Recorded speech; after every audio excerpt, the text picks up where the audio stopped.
बच्चों, अब मैं आपके सामने पाठ्य पुस्तक के प्रश्नोत्तरों की व्याख्या करने जा रही हूँ। पहला प्रश्न है, कबीर की दृष्टि में ईश्वर एक है, इसके समर्थन में उन्होंने क्या तर्क दिए हैं? कबीर की दृष्टि में ईश्वर एक है और इसके समर्थन में उन्होंने अनेक तर्क दिए हैं। सबसे पहला तर्क उन्होंने दिया है कि सारे संसार में एक ही पानी, एक ही प्रकाश और एक ही वायु है, जिसके कारण ईश्वर की सत्ता सब में समान रूप से व्याप्त है। दूसरा उन्होंने बताया कि परमात्मा उस अग्नि के समान है जो लकड़ी में विद्यमान है। बढ़ई जो है केवल लकड़ी को काट सकता है, लेकिन उसमें जो प्रज्वलित अग्नि होती है वह उसको नहीं काट सकता, क्योंकि परमात्मा अनश्वर है और वह उसकी सत्ता व्याप्त है और उसको वह नहीं काट सकता, क्योंकि वह सृष्टि के प्रत्येक कण कण में विद्यमान है। कबीरदास जी ने आगे कहा है कि कुम्हार जो है एक ही मिट्टी से बर्तन बनाता है और उसके बर्तन सब अलग अलग होते हैं। उसी प्रकार प्रभु भी एक ही है, परंतु वह विभिन्न प्रकार के मनुष्यों की रचना करते हैं। लेकिन केवल अज्ञानी व्यक्ति ही भिन्न प्रकार के ईश्वर के रूपों का वर्णन करता है। जिसने ईश्वर को समझ लिया है वह ईश्वर की केवल एक ही सत्ता को मानता है। प्रश्न नंबर 2 है, मानव शरीर का निर्माण किन पंच तत्वों से हुआ है? मानव शरीर का निर्माण अग्नि, वायु, जल, भूमि एवं आकाश, इन 5 तत्वों से हुआ है। क्योंकि पंच तत्व में विलीन होना कहा भी जाता है कि मनुष्य जिस प्रकार से पंच तत्व में विलीन होता है अर्थात मिट्टी में ही मिल जाता है। और उसके बाद प्रश्न नंबर 3, जैसे बाढ़ी काष्ठ काटे अग्नि न काटे कोई, सब घटी अंतर तू ही व्यापक धरे स्वरूपै सोई। इसके आधार पे कबीर की दृष्टि में ईश्वर का क्या स्वरूप है? तो कबीरदास जी इन पंक्तियों के माध्यम से यह व्यक्त करना चाहते हैं कि ईश्वर सर्वव्यापक है, वह संसार के प्रत्येक कण में विद्यमान है और सारे संसार में उसका अस्तित्व उसी प्रकार है जैसे लकड़ी के अंदर अग्नि का निवास होता है। जैसे लकड़ी के अंदर अग्नि का निवास होता है, उसी प्रकार लकड़ी को काट दिए जाने पर भी उसमें निहित अग्नि नष्ट नहीं होती। उसी प्रकार ईश्वर भी आत्मा के रूप में मनुष्य के शरीर में रहता है और शरीर तो नश्वर हो जाता है, लेकिन उसमें रहने वाली आत्मा अमर होती है। जैसे बाड़ी काष्ठ काटे अग्नि न काटे कोई, सब घटे अंतर तू ही व्यापक धरे स्वरूपे सोई। कबीरदास जी ने लकड़ी के द्वारा और आत्मा परमात्मा का जो निवास है उसके आधार पर इन पंक्तियों में यह सिद्ध करने की कोशिश की है कि ईश्वर भी आत्मा के रूप में मनुष्य के शरीर में रहता है, जैसे कि लकड़ी में अग्नि रहती है। प्रश्न नंबर 4 है, कबीर ने अपने को दीवाना क्यों कहा है? कबीरदास जी कबीर स्वयं क्या है मिथ्या जगत से दूर रहकर प्रभु की भक्ति में डूब गए हैं। कबीरदास जी सांसारिक मायामोह में न पकड़ के केवल ईश्वर में आस्था रखते हैं। वह संसार को एक मिथ्या मानते हैं और इसीलिए वह संसार के आकर्षण में नहीं फंसते। और जब कोई किसी के प्रेम में लीन हो जाता है तो वह दीवाना हो जाता है। उसी प्रकार कबीर भी परमात्मा के सच्चे साधक थे और उन्होंने सांसारिक मोह माया से दूर होकर और प्रभु की भक्ति में लीन होने के कारण उन्होंने स्वयं को दीवाना कहा है। प्रश्न नंबर 5 है, कबीर ने ऐसा क्यों कहा है कि संसार बौरा गया है? कबीर के अनुसार संसार बौरा गया है। बौराने का अर्थ मैंने बताया था तुम्हें, अर्थात पगला गया है। मतलब क्या संसार पागल हो गया है? कबीरदास जी कहते हैं कि ये संसारिक लोग सच्चाई पर विश्वास न करके झूठी बातों को ही सच मानते हैं और जो सांसारिक माया मोह है जिसमें बंधन में पड़ कर के ही उसी बातों को सच मानता है, लेकिन जो है परमात्मा के अस्तित्व को नहीं मानता और परमात्मा को प्राप्त करने के लिए क्या क्या करता रहता है? स्नान ध्यान करना, तीर्थ व्रत करना, टोपी माला पहनना, तिलक छापा लगाना आदि कबीरदास जी की दृष्टि में यह सब बाह्य आडंबर है। और उन्हें क्या लगता है कि अंतःकरण को शुद्ध करके परमात्मा को जानने का, प्राप्त करने का सीधा व सरल सहज रास्ता न अपनाना पागलपन ही तो है। जब ईश्वर जो है सहजता के साथ अपनी भक्ति के द्वारा प्राप्त हो सकते हैं, तो यह जो सांसारिक प्राणी है वह जो है बाह्य आडंबरों के पीछे क्यों भागते हैं, कबीर का कहने का यह तात्पर्य है। इसीलिए वह सांसारिक प्राणियों को कहते हैं कि वह संसार पगला गया है, संसार बौरा गया है। प्रश्न नंबर 6, कबीर ने नियम और धर्म का पालन करने वाले लोगों की किन कमियों की ओर संकेत किया है? कबीर दासी ने नियम और धर्म का पालन करने वाले लोगों की मुख्य कमियां ये स्पष्ट की है कि वे स्वयं के अंदर छिपे परमात्मा के तत्व को नहीं पहचानते। स्वयं उनके अंदर परमात्मा छिपा हुआ है और वे उसको नहीं पहचानते और बाह्य आडंबरों में लीन रहते हैं। इसीलिए कबीरदास जी कहते हैं कि वह यह सारे सांसारिक प्राणियों की कमी है।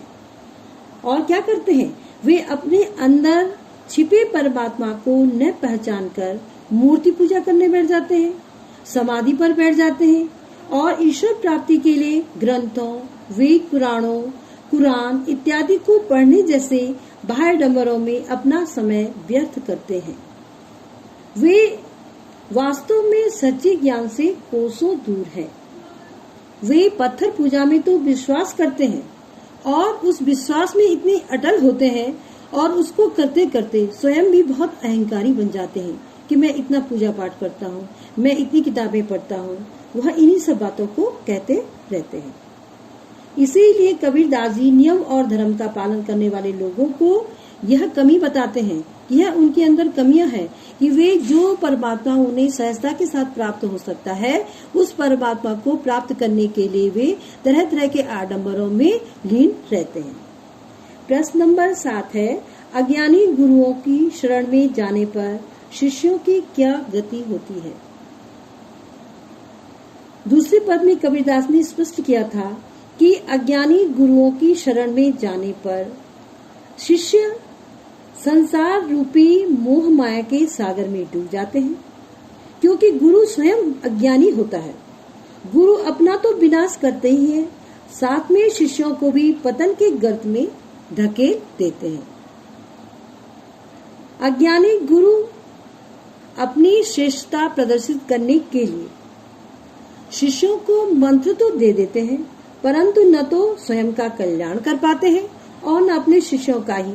और अंतकाल में क्या होता है, दोनों को ही पछताना पड़ता है।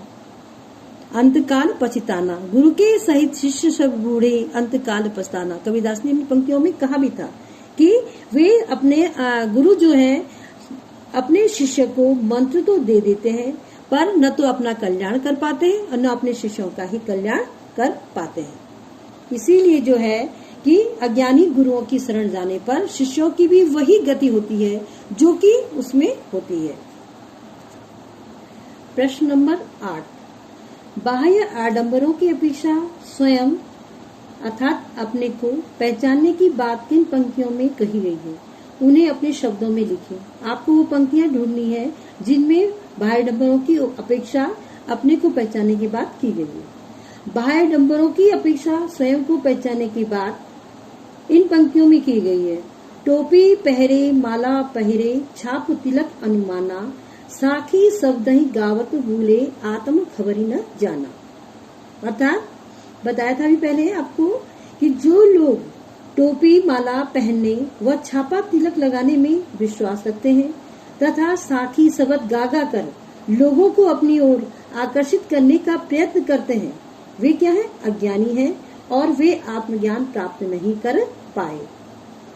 कबीर के अनुसार यदि हमें प्रभु को प्राप्त करना है तो इन सब आडंबरों से दूर रहकर आत्मज्ञान प्राप्त करना चाहिए, क्योंकि वही ईश्वर का वास्तविक स्वरूप है, क्योंकि आत्मा वास्तव में परमात्मा का ही एक अंश है।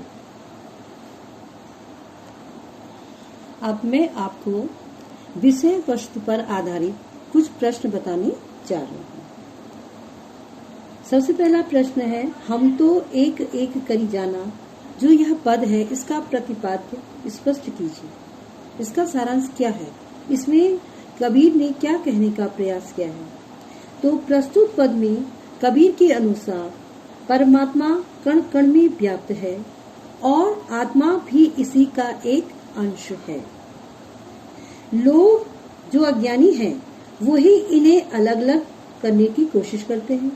कबीर हवा, पानी, प्रकाश आदि का उदाहरण देते हुए यह सिद्ध करने का प्रयास करते हैं कि भिन्न भिन्न स्वरूप वाले प्राणी केवल बाहरी रूप से अलग हैं और आंतरिक स्तर पर हृदय में विद्यमान परमात्मा एक ही है। मनुष्य सांसारिक जो सुखों के लोभ में पड़कर यह समझ नहीं पाता कि यह परमात्मा अनश्वर है और आत्मा परमात्मा का अंश होने के कारण आत्मा भी अनश्वर होती है। दूसरा जो पद था हमारा, वो पद था संतो देखो जग गौराना। पद का प्रतिपाद्य अब मैं बताने जा रही हूँ। प्रस्तुत पद में कबीर कहते हैं कि लोग अज्ञानता के कारण मूर्ति पूजा, माला जपना, तिलक लगाना, इन्हीं बाह्य डंबरों में पड़कर ईश्वर को प्राप्त करने का प्रयास करते रहते हैं। लोग कहते हैं कि हमने इतने व्रत कर लिए, इतने अनुष्ठान कर लिए, इतने तीर्थ कर लिए और इनको प्राप्त करके शायद हमें ईश्वर की प्राप्ति हो गई है।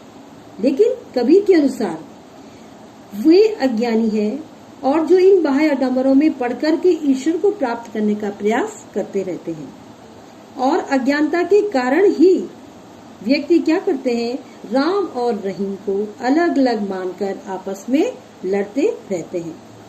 वे कहते हैं कि ईश्वर को इन बाह्य आडंबरों से प्राप्त करना असंभव है। क्यों? उसे तो केवल सहज भक्ति के मार्ग पर चलकर ही पाया जा सकता है। ईश्वर के स्वरूप के बारे में कबीर ने क्या कहा है?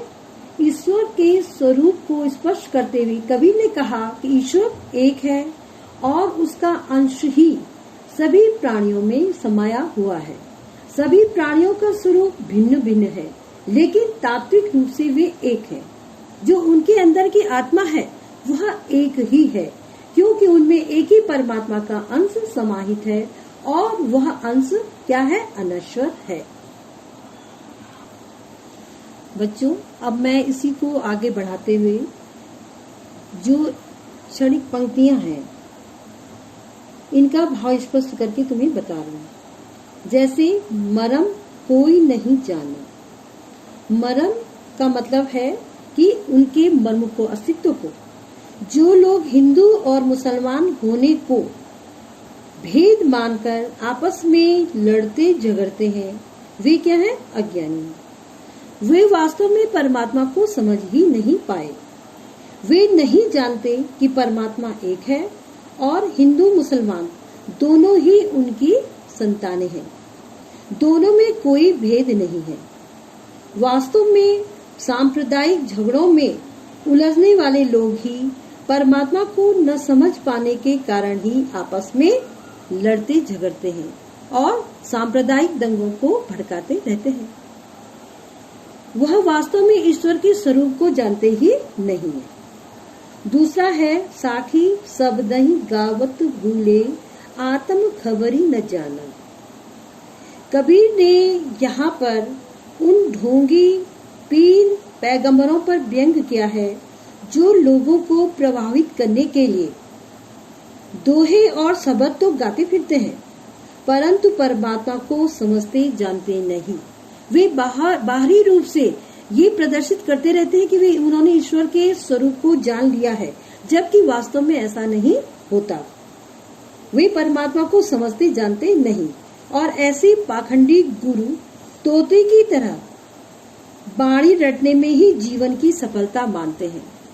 वो साके शब्द गाते गाते ही उनको ये लगता है कि उन्होंने ईश्वर की प्राप्ति कर ली है और अंत में उनका क्या होता है, जीवन व्यर्थ हो जाता है।